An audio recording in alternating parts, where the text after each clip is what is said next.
welcome back on the final lap this afternoon on Rubbing Minds. Don't forget the conversation is still on Twitter as @YNigerTV, or you can hashtag Rubbing Minds. I have a two-time AMA Award winner, a Nollywood actress, Yoruba English. She got it on lockdown.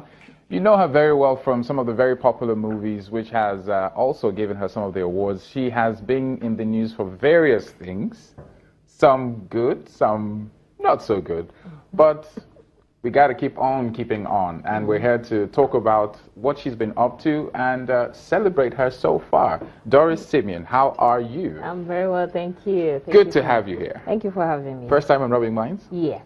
You look good. Thank you. You look well. Thank this you. hairstyle, I don't know, is it something that is raining now, or is it cornrow? Or yeah, it's cornrow. Okay, it's cornrow, so yeah. I'm good. Yeah, it's cornrow. Okay. It's actually cornrow. Well, it's but we call it Ghana weaving in Nigeria. Ghana. You know. No, don't worry, I leave that to the ladies.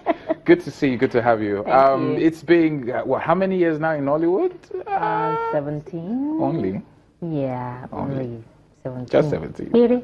Really? Just. You kicked off with Yoruba. No, actually, I kicked off with Papa Jasco and Company. Yes. I did some few scenes with Papa Jasco as the secretary for a while, and then from there into Yoruba movie industry. Well, what prompted that? I was actually on the set of the Papa Jasco when I got my first Yoruba script and playing the lead role actually, and it was actually the director of the Papa Jasco then that dragged me into the Yoruba genre. Because when I wanted to go into the movie industry or the entertainment industry generally, I wanted to be behind the camera. As a producer? As a producer, or maybe camera woman or something like that, and not so people can just know the name and not the face and all. Unfortunately, well, that didn't work out well. It didn't work out well. So I was dragged in front. I know you can't hide this face. You have to bring it in front of the camera. So it was late Yomi Ogumola, and he was more like my boss as well before he passed on. What is with you and the set? I mean, we know you met your ex-husband on the set. Mm-hmm. And your life seems to, everything that has happened, both plus minus, has been revolving around the set. How much influence does your job have on your life? Well, being an entertainer, it will definitely, influence in so many other things. You be it private. There's nothing that is private when it comes to an entertainer or a celebrity in Nigeria or all over the world. So I mostly don't let it affect me or affect my private life in any way. But if it does from the other party, oh well, I'm good. And what's that one thing? What's that one thing that you thought you were strong enough to withhold or withstand, but it really got to you? Did it really get to me? Or it took you by surprise? You reacted differently to it? I don't think I have in any way. Maybe the case of my son. Okay. And, oh, that's David. Divorce. Yeah. He's going to be, I think, 9? Yes. April 4th? 4, yeah. Wow. Me and him are... No, I'm April 2nd. So okay. Oh, no wonder. So you keep tab. We can keep tab on that. 9 years, he's which means you're preparing for some celebration now. He's with his father, I presume, in the U.S. Mm-hmm. How has that been for you, managing that relationship? Well, he's the father of my son, no doubt, and I talk to my son. Maybe not the way I want to. A mother would not want a child to go off this thing, but I would say more than that. You sure you don't want to say more than that? Is 2013 the divorce? You obviously, based on articles and what was in the news, you've moved past that, and good for you. Very good for you. It's you read the news, you know that being married in this industry is quite a task, and being able to pick yourself up and move on is even more difficult. Yeah. But you've been able to manage that. But how's your relationship been with, will I call it, an extended part of your family? Talking about Stella Damascus, how has that been with both of you now? I do tell them it all depends on me if I want to talk about it, but I say to a lot of people and even to my family that, look, the Bible even says all things are passed away. Yes. So I will not depend or rely or keep agonizing on the past and not focus on my future, because I have a son to look after. And that is also looking up to me. So I won't want anything. I mean, the reason I'm asking, my spirit. The reason I'm actually asking is a lot of people are your fans. They look up to you. A lot of people are going through what you've been through. And sometimes sharing these experiences could be an inspiration to someone watching. And you have managed it so well, so maturely. The media will be the media, you know, but somehow you've transcended and you've gone beyond that. So I just wanted to know how you've been able to cope with the fact that your son is not here. Your ex-husband is with a woman who is in the same industry, more or less like a colleague.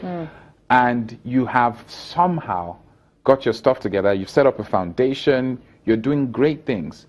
What has been that anchor that has kept you on the right path? I would say maybe first my upbringing.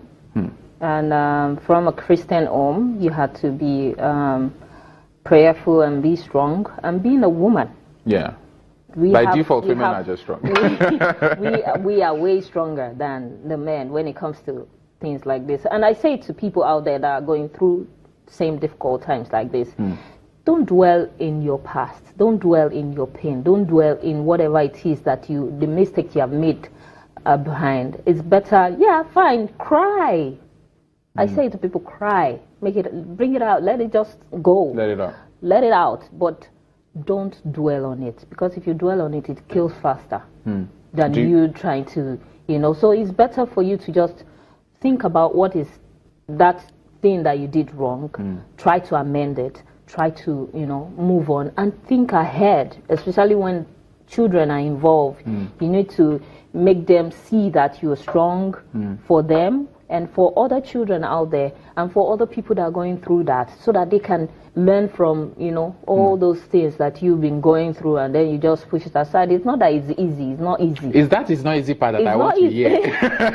That is the part I want to hear. No, it's not easy. I'm human, for heaven's sake. It's not easy. But that's why I said you cry. Let it out. But don't And when did you stop crying?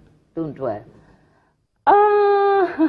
I would say, yeah, I cried for like, sometimes I still think about it. And I cry only because of my son. I cry in my closet and all. I pray. And sometimes I just decide, rather than crying, let me just talk to God. And what does God say? I'm not a prophet, though. So let me just talk to God and say my mind. I'm sure He's listening and He's always there for me. Because for me to wake up every morning, then is keeping me for something. Because if I had been dead, then I'm done with whatever it is I'm on earth to come do. Fantastic. So now let's move forward. I do not know or not know whether there have been other people in the picture, in the scene. Obviously, you're an attractive woman, you're an accomplished woman, you're a talented woman, and there's no reason why any right-thinking man would not want to gravitate towards you. When you shut a lot of people or emotions out, you also shut the ability to love. Have you been able to find that ability to love somebody else again? I didn't stop loving. I have a son to love. No, I'm talking about actually not the son part, the man part. I'm saying. I know what you're saying. Your son is going to get married and move on one of these days. Definitely, yeah. No, I didn't stop loving. But have you been loving somebody else? I'm in a relationship, actually. Okay. Do you mind sharing? No. But it's my private life. Is it your private life now because of what happened in the past? I guess so. You just want to keep everybody out? Yes. And is your partner sharing this same? Yes. Does he have a history as well? Has he been in a relationship before? Or are you? Every single person I've been in a marriage before? Or the other. I won't say. How do you explain this to David? He's going to be 9. How does he see you? And how does he see Stella? How does he see his dad? How do you 3 explain what is going on to him? Like they will say, when we get to the bridge, we'll cross it. Oh, he hasn't been asking questions now. Come on, you need to talk, Doris. Let's be. The thing about Robbie is that we like to go where nobody wants to go. This new person, how much joy has he brought to your life so far? A whole lot. a whole lot, I would say. Would you say he's better than Daniel, your ex? Obviously, if he's not, I won't be there up Really? now. Well, usually, some people say that sometimes women have a habit of going for the same type of men. No. What makes this man different? You have to be, you have to be